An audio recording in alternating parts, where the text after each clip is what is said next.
আসসালামু আলাইকুম এভরিওয়ান। আমি যখন এটা করতেছি তখন রাত আনুমানিক বাজে ১টা আর আমি মেহেদি দিতে বসছি। বিকজ আমার চাচাতো ভাইয়ের শুভ বিবাহ ছিল সেই উপলক্ষে।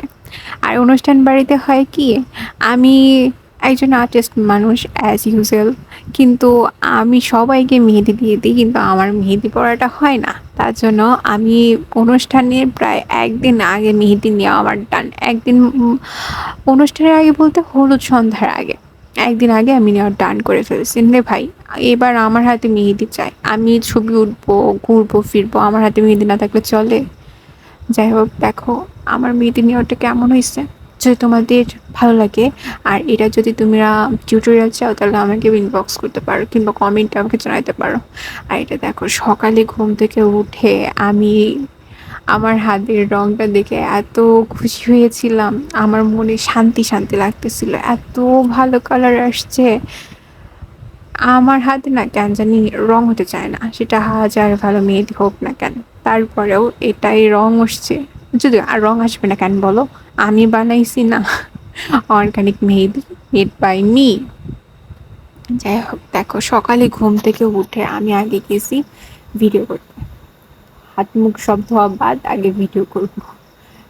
তো সকালে যেমন পাখিদের আওয়াজ ছিল, সাথে সবুজ সবুজ পাতার ভিতরে ছবিটা হচ্ছিল না, এত সুন্দর শান্তি। আর তখন বৃষ্টি আসে, কিছুদিন যাবৎ শুধু বৃষ্টি হয়ে যাচ্ছে। আর আমাদের যে বিয়েটা হয় আমার চাচাতো ভাইয়ের, সম্পূর্ণ বৃষ্টির ভিতরে হয়েছে। হলুদ সন্ধ্যা বলো, বিয়ে বলো, রিসেপশন বলো, ৩ দিনই প্রচুর বৃষ্টি ছিল।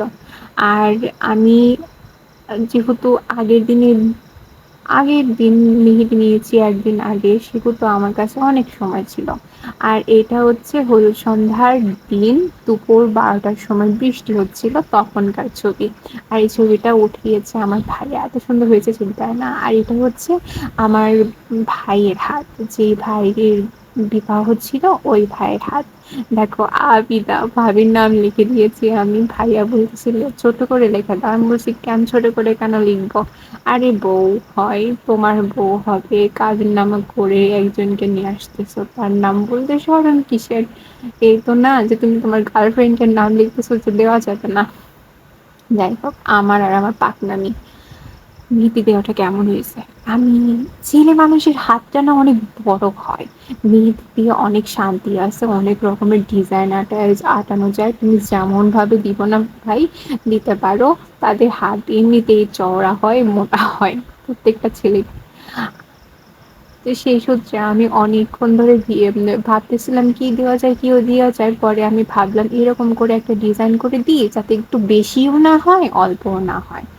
আর যে আঙুলগুলো ফাঁকা ফাঁকা দেখতেছো, গ্যাপ আছে, ওইখানে আমি গাছের মেহেদিটা দিয়ে দিয়েছিলাম। আর এই মেহেদিগুলো সম্পূর্ণ ছিল ইনস্ট্যান্ট মেহেদি, ১ মিনিটের কালার। আর এটা হাত ছিল আমার খালাতো বোনের হাতের মেহেদি। ও হচ্ছে ঢাকাতে থাকে আর আমরা থাকি পাবনাতে। তো সেই সূত্রে ও অনেকদিন পর আসছে আর এসে বলতেছে যে আমার মেহেদি নেওয়ার দরকার। ও ছোট, অনেক ছোট, ক্লাস 5-এ পড়ে এবার। কিন্তু ওর হাতটা দেখো, মাশাল্লাহ সুন্দর, বড় হয়ে মেয়েটা মাশাল্লাহ অনেক ভালো হবে। আর ও অনেক চুপচাপ থাকতে পছন্দ করে। আর ওকে চুপচাপ দেখে দেখে আমাদেরও অনেক অভ্যস্ত হয়ে গেছে, আমাদের আর কিছু মনে হয় না। আর ওর হাতের মেহেদিগুলা উম দেখতেও সুন্দর হয়, এপ্লাইও করা যায়, স্টাইলিশ মেহেদি দিলেও সুন্দর লাগা যায়। ওর হাত চকচকা, তো সব রকমের মেহেদি ওর হাতে ফোটে সুন্দর।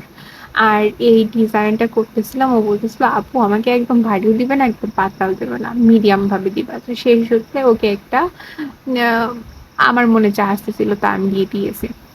যাই হোক, কেমন হয়েছে তোমরা কিন্তু জানাবা। আর এটা হচ্ছে আমার আর এক ফুফাতো বোনের হাতে মেহেদি দিচ্ছিলাম।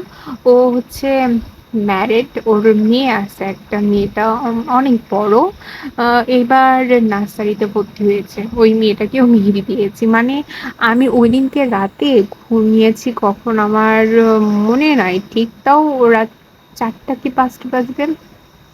আর আমার হয় কি, আমার নিজের রুম ছাড়া অন্য কারোর বাসায় গেলে অন্য কারোর রুমে যদি আমি একটু ঘুমাতে চেষ্টা করি, আমার কিছুতেই ঘুম হয় না। মানে নিজের জিনিসের একটা অদ্ভুত শান্তি থাকে যা অন্য কোথাও গেলে পাওয়া যায় না। আসলেই পাওয়া যায় না। আমি ওইদিনকে যেহেতু আমি ২ দিন টানা রাত জাগছি। আমি রাত জাগি, তবে এইভাবে বসে থেকে এরকম রাত জাগা হয় না। তবে হ্যাঁ, ফোন স্ক্রল করতে রাত জাগা ওটা প্রায় মানুষেরই হয়। এটা হচ্ছে স্বাভাবিক ব্যাপার। কিন্তু এইভাবে কাজ করতে রাত জাগাটা তো আর হয় না। তো ঐদিনকে আমার মাথাটা একটু ঝিমাচ্ছিল। তবে অনেক চেষ্টা করছি একটু ঘুমাবো। কিন্তু আর না, ঘুমানো হয় নাই। তখন একটু হাঁটছি, আবার একটু ঘুমানোর চেষ্টা করছি। এরকম করতে আ ৬টার দিকে একটু চোখ লেগে গেছিল। তখন একটু ঘুমিয়েছিলাম। তারপরে উঠে দেখি যে তখনও বৃষ্টি যায় নাই। বৃষ্টি আছে। আর এটা আমার হচ্ছে এক চাচাতো বোনের হাতে মেহেদি দিচ্ছিলাম। ওর কথা, "আপু আমার পুরা হাতে মেহেদি দিয়ে দাও, এক জায়গাও যেন বাদ না যায়।" তো আমি ভাবলাম ওর হাতে একটু বোল্ড ডিজাইন করে দিই। বোল্ড ডিজাইন করে দিলে ওর হাতে কোনো জায়গাও থাকবে না। আর দেখতে একটু ভালো লাগবে। গর্জিয়াস ওয়েব দিবে। তো সেই হিসেবে ওকে এই ডিজাইনটা দিয়ে দিচ্ছিলাম। আর এই মেয়েটা না প্রচুর চঞ্চল। এত চঞ্চল আমি বলে বোঝাতে শেষ করাইতে পারব না। এত চঞ্চল এই মেয়েটা। কথা বলতেও যেমন কোনো রকমের কোনো হেজিটেশন নেয় না, তেমনি মানুষকে জ্বালাতেও কোনো রকমের হেজিটেশন দেয় না। ও সমানে কথা বলেই যাবে, অকাম করেই যাবে। আর মানুষকে তো জ্বালানোর একবারে নিত্যদিনের কাজ, সেই জ্বালাবেই। এই তো ওর হাতেও মেহেদি। আর এটার কথা তো ভুলে গেছিলাম। এটা ছিল হচ্ছে ভাইয়ার যে হলুদ সন্ধ্যা করা হয়, ওইখানে অনেক রকমের আইটেম করা হয়েছিল। তার মাঝে বড় ফুপি ওর জন্য হচ্ছে একটা খাঞ্চা প্লেট সাজায় আনছিল। ওইটা আমরা কয় ভাই বোন মিলে ভেঙে চুরে খাচ্ছিলাম। এটা খাওয়ার আগে আর এটা খাওয়ার পরে। খাওয়ার আগে কি সুন্দর সাজানো গোছানো, তাই না? খাওয়ার পরে অবস্থা। আর এটা হচ্ছে বিয়ের দিন। দেখো, এত বৃষ্টি ছিল।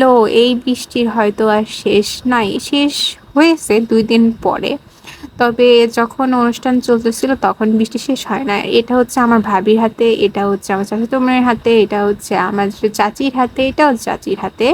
আর এটা হচ্ছে ওই খালাতো বোনের হাতে, আর এটা হচ্ছে বরের ভাইয়ের হাতে, আর এটা আমার চাচির হাতে। আর এটা হচ্ছে ছোট বাচ্চাদের হাতে দিয়েছিলাম। আর এটা আমার ছোট বাচ্চার হাতে মেহেদি দেওয়া শেষ হলে এটা আমার বোনের হাতে। আর এটাও ওই বোনের হাতে, এটা ওই বোনের হাতে, এটা চাচির হাতে, আর এটা আমার ফুফাতো বোনের হাতে, আর এটা ফাইনালি আমার হাতে। আর এই যে কালার আস্তে আস্তে আসতেছিল। আর যে এটা হচ্ছে বিয়ের দিন রাতে। আচ্ছা থাকো, আজকের মতন আমি যাই। টাটা, আল্লাহ হাফেজ।